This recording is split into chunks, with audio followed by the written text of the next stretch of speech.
ഇനി നമുക്ക് വളരെ പെട്ടെന്ന് പൈനാപ്പിൾ മധുരപ്പച്ചടി ഉണ്ടാക്കിയെടുക്കാം. അതിനായിട്ട് ഒരു ചീനച്ചട്ടിയിൽ കുറച്ച് എണ്ണ ഒഴിച്ചിട്ട് നമുക്ക് പൈനാപ്പിളും ഏത്തപ്പഴവും കൂടി ഇട്ട് കൊടുക്കാം. ഇനി ഇതൊരു 5 മിനിറ്റ് നമുക്ക് വഴറ്റിയെടുക്കണം.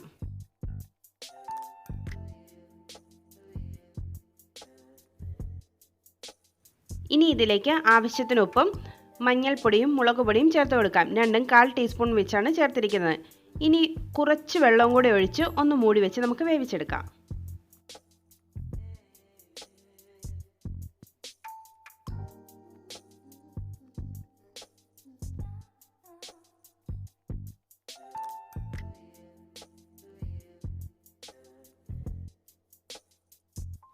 ഇപ്പോൾ വെന്ത് കിട്ടിയിട്ടുണ്ട്. ചൂട് മാറിയ ശേഷം അരച്ചെടുക്കാം. പൈനാപ്പിൾ എത്ര വേവിച്ചാലും ഉടങ്ങി കിട്ടാറില്ല, അതുകൊണ്ടാണ് അരച്ചെടുക്കുന്നത്.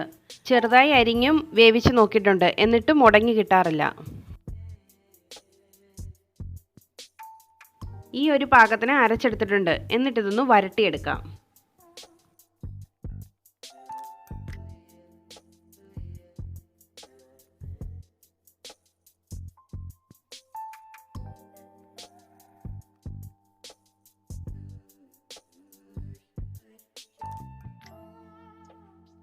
വരട്ടിയെടുക്കുന്ന സമയം കൊണ്ട് ഇതിലേക്കുള്ള അരപ്പ് റെഡിയാക്കാം. തേങ്ങയും കടുകും തൈരും കൂടി ഒന്ന് ക്രഷ് ചെയ്തെടുക്കാം. ഇനി പൈനാപ്പിളിലേക്ക് പഞ്ചസാരയാണ് ചേർത്ത് കൊടുക്കുന്നത്. പഞ്ചസാരയോ ശർക്കരയോ ചേർത്ത് കൊടുക്കാം. എന്നിട്ട് നല്ലപോലെ ഒന്ന് വഴറ്റിയെടുക്കാം.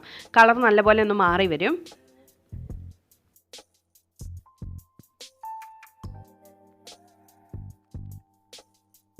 കളർ നന്നായി ചേഞ്ച് ആയിട്ടുണ്ട്. ഇനി ഫ്ലെയിം ഓഫ് ചെയ്തിട്ട് നമുക്ക് ക്രഷ് ചെയ്ത തേങ്ങയും കൂടെയും ചേർത്ത് കൊടുക്കാം. ഇതിലുള്ള ചൂട് കൊണ്ട് തന്നെ ഇത് നന്നായി വെന്ത് വന്നോളും.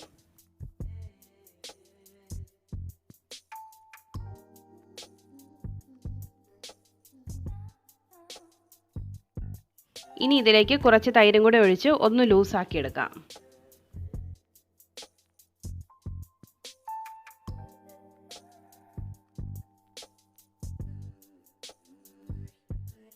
കുറച്ചും കൂടെ തണുത്ത് കഴിഞ്ഞ് നമുക്കിതിലേക്ക് മുന്തിരി ഇട്ട് കൊടുക്കാം.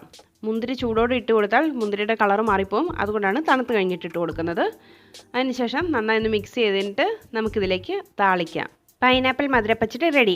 വീഡിയോ ഇഷ്ടമായി ലൈക്ക് ചെയ്യാനും ഷെയർ ചെയ്യാനും കമൻറ്റ് ചെയ്യാനും മറക്കല്ലേ. ഇതുപോലുള്ള വീഡിയോസിനായി ചാനൽ സബ്സ്ക്രൈബ് ചെയ്ത് എന്നെ സപ്പോർട്ട് ചെയ്യണേ. പുതിയ നല്ല വീഡിയോസുമായി വീണ്ടും കാണാം.